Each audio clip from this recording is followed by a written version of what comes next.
Secretary Claire Castro, the Palace Press Officer.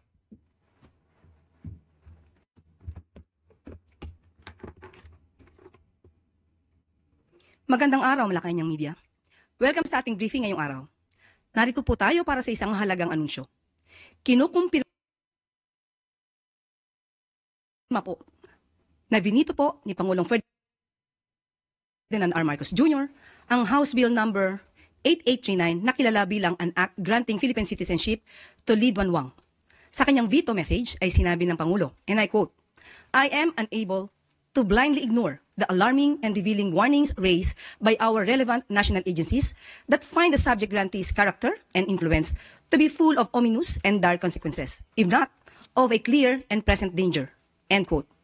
Ayon sa Pangulo, ang ipagsawalang bahala, ang babalang ito ay tila pagsuway sa ating tungkulin sa sambayan ng Pilipino. Ang Filipino citizenship ay isang pribilehiyo at hindi ipinamimigay ng basta-basta.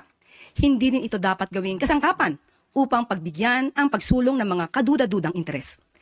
Sinabi rin ng Pangulo na kapag tayo ay nagbigay ng Filipino citizenship, higit pa sa mga legal na karapatan ang ating ibinibigay.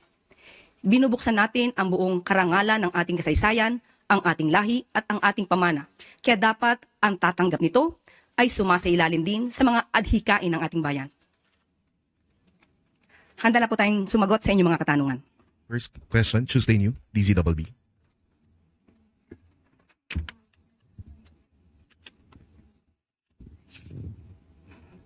Hi ma'am, I was about to ask kung ano po yung basis sana ni Presidente for vetoing that legislative naturalization. Pero since nabanggit na po ninyo, I understand yung sinusulong nilang legislation for that, ma'am, ay supported by majority of the senators. So is there any message of the President to the senators na nagbabak dito sa legislation na ito? Una-una po, naisipaalam ng Pangulo na kung may mga kaduda-duda, interes, at hindi naman po bingi ang ating Pangulo para dinggin at pakinggan kung ano yung kanyang mga nakukuhang mga data or facts about supposed to be grantee. So kung nagkaroon man ng desisyon ang Kongreso na patawan o bigyan ng Philippine citizenship, itong si Lee Duan Wang, hindi po kumbinsido ang Pangulo. At yun lamang po, hindi natin ipamimigay ang Philippine citizenship kung may mga kaduda-dudang interes, yung tinatawag na grantee. Next question, Pia Gutierrez, ABS-CBN. Hi ma'am. Ma'am, there had been speculations about the President's health lately. Kamusta na po ang Pangulo? Kung makikita niyo po, yan naman po ay talagang pinapakalat, siguro para palabasin na ang Pangulo ay hindi maganda ang kalusugan, not in good health. Mapapasin niyo po, siguro po, kahit po yung mga media, halos araw-araw naman po ay nakikita ninyo ang Pangulo sa kanyang mga activities at sa kanyang pagsama dito sa alyansa. Maliban dyan ay mayroon pa rin po siya mga meeting, kasama po kami. At sa aking perspektibo, dahil nakakasama tayo mismo ng Pangulo, maganda po ang kalusugan ng ating Pangulo. Dahil kung hindi po maganda ang kalusugan ng ating Pangulo, malamang ay hindi na po siya nakakaganap ng kanyang mga tungkulin sa araw-araw. At ang aking pakiusap lamang po sa mga fake news peddlers, huwag niyo pong gawa ng kwento ang Pangulo patungkol sa kanyang kalusugan. Hindi po yan maganda para sa ating bansa. Dapat po ipagdasal pa po natin na maging maganda ang kalusugan ng mga namumuno sa atin. At iwasan po nila na magbigay ng speculation kahit hindi po doktor ay nagpapakadoktor sa social media. Maricel Halili, TV5. Good morning, Yusek. Ma'am, may we have your reaction about the statement of Hanilet Avancenia congratulating the current administration for the situation of kidnapping and killings in the country? There was, I think, a sarcasm in her tone. Nakakalungkot.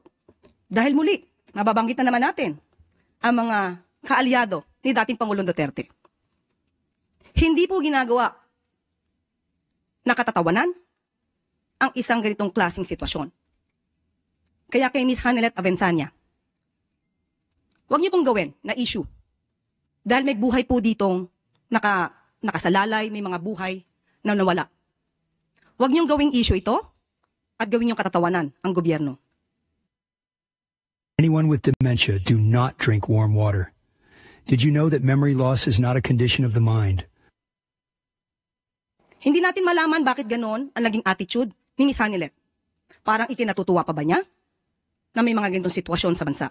Hindi ba dapat bilang Pilipino, nagkakaisa tayo upang ang bansa natin ay umangat? Hindi lamang para sa taong bayan at para na rin mapakita natin sa buong mundo na ang Pilipinas at ang mga Pilipino ay nagkakaisa. Huwag silang gumawa ng gulo dahil hindi po yan maganda. Huwag nila simulan ang gulo sa pamamagitan ng pagbibigay ng ganitong mga klaseng remarks o pananalita. Ang Pangulo po at ang administrasyon ay kinukundina ang bawat krimen na nangyayari sa bansa. Sa katunayan nga po, nagpatalaga na po ang Pangulo, nagkaroon na po ang PNP ng Special Investigation Task Force para mag-focus po sa kaso na ito ni Mr. Anson Ke.